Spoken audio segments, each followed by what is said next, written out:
सर्दियों के दिन थे। बहुत ही ज्यादा बर्फबारी हो रही थी। पूरा जंगल चारों ओर से बर्फ से ढका हुआ था। सभी पक्षी खुद को अपने घरों में फंसा हुआ महसूस कर रहे थे। वे बर्फबारी के कारण कहीं भी आ जा नहीं पा रहे थे। इसी जंगल में एक टूनी नाम की चिड़िया अपने परिवार के साथ रहती थी। कल्लू जी, घर का सारा राशन खत्म हो गया है। लगता है बाजार जाना ही पड़ेगा। नहीं टूनी, तुम बाहर नहीं जाओगी। बाहर बहुत ही तूफानी बर्फबारी हो रही है। तुम कहीं भी फंस सकती हो। देखते हैं क्या होता है। भगवान ने चाहा तो मैं ही ठीक होके खुद चले जाऊंगा। तुम बस 2-3 दिन इंतजार कर लो। कल्लू कौवे की शहर के बीचों बीच बहुत बड़ी दुकान थी, लेकिन कुछ ही दिन पहले उसका एक्सीडेंट हो गया था, जिस कारण वह अब उड़ नहीं पा रहा था। टूनी ने लगातार 4-5 दिन बर्फ रुकने का इंतजार किया, लेकिन टूनी और कल्लू का अनुमान गलत साबित हुआ। एक बर्फ थी जो रुकने का नाम नहीं ले रही थी। कल्लू जी, ये बर्फ तो एक हफ्ते से रुक ही नहीं रही है। अब घर का राशन भी खत्म हो गया है। कब तक हम बर्फ रुकने का इंतजार करेंगे? अब तो कुछ करना ही पड़ेगा। तुम घबराओ नहीं सुंदरी, तुम मेरी मदद कर दो ताकि मैं खड़े हो पाऊं। मैं ही चला जाता हूँ बाहर से राशन लाने के लिए। नहीं कल्लू जी, ये कैसी बातें कर रहे हैं आप? डॉक्टर ने आपको बाहर जाने से सख्त मना किया है। आपको आराम की बहुत जरूरत है। अगर आप ऐसे बाहर चले गए तो आपका और नुकसान हो सकता है। इससे अच्छा है आप घर पे ही रुकिए। मैं ही बाहर से कोई राशन पानी लेके आ जाती हूँ। टूनी, मुझे माफ कर दो। मैंने खुद को इतना बेबस कभी महसूस नहीं किया है जितना मैं आज कर रहा हूँ। आज मेरी वजह से तुम्हें इस बर्फ में बाहर जाना पड़ रहा है। अगर मेरा एक्सीडेंट ना हुआ होता तो मैं पहले से ही राशन ले आता, लेकिन मेरी वजह से तुम सबको भुगतना पड़ रहा है। मुझे माफ कर दो टूनी। ये कैसी बातें कर रहे हैं आप कल्लू जी?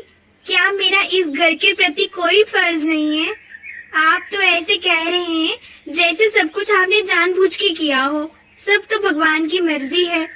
मुझे ऊपर वाले पे पूरा विश्वास है। उन्होंने जो कुछ भी हमारे लिए सोचा होगा, अच्छा ही सोचा होगा। आप फिक्र ना करें, मैं जल्दी से जाऊंगी और जल्दी से आऊंगी। तब तक आप टिंकू का ध्यान रखें। ये कहते ही टूनी उस तूफानी बर्फबारी में निकल पड़ती है, लेकिन टूनी का अनुमान बिल्कुल गलत साबित होता है। वह जैसे ही आगे आगे बढ़ती है, बर्फ का तूफान उतना ही ज्यादा बढ़ता जाता है, जिस कारण टूनी वहीं पे गिर जाती है और आसपास उसको बचाने वाला कोई नहीं मिलता। यहाँ दूसरी ओर कल्लू कौवा टूनी के न आने से परेशान हो जाता है।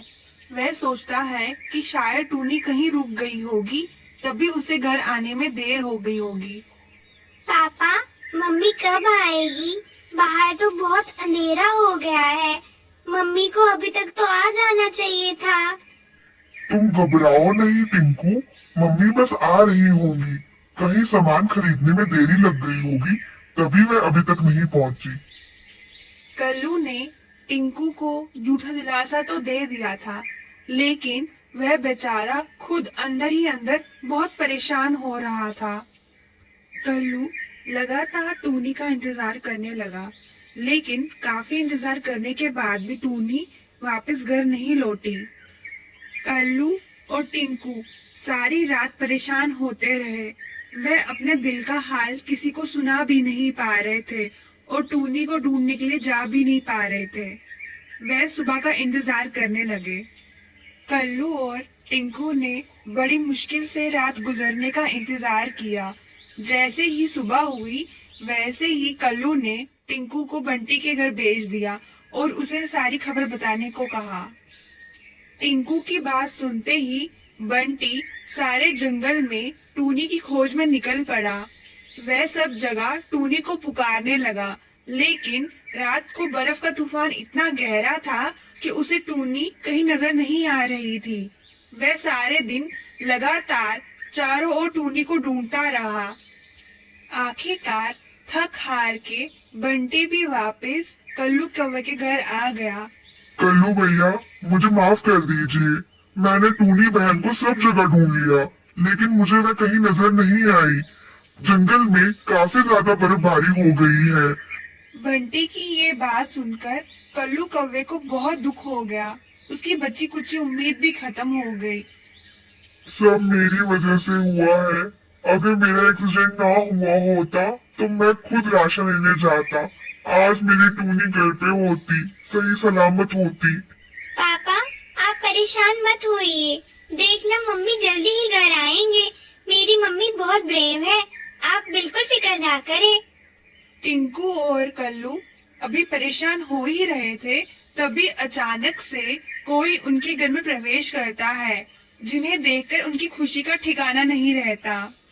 अरे टूनी, तुम आ गई। तुम अभी तक कहाँ थी? तुम्हें नहीं पता हम कितने परेशान हो रहे थे तुम्हारे बिना। बंटी भैया भी सुबह से तुम्हें ढूंढने के लिए निकले हैं। हाँ कल्लू जी, मैं आ गई।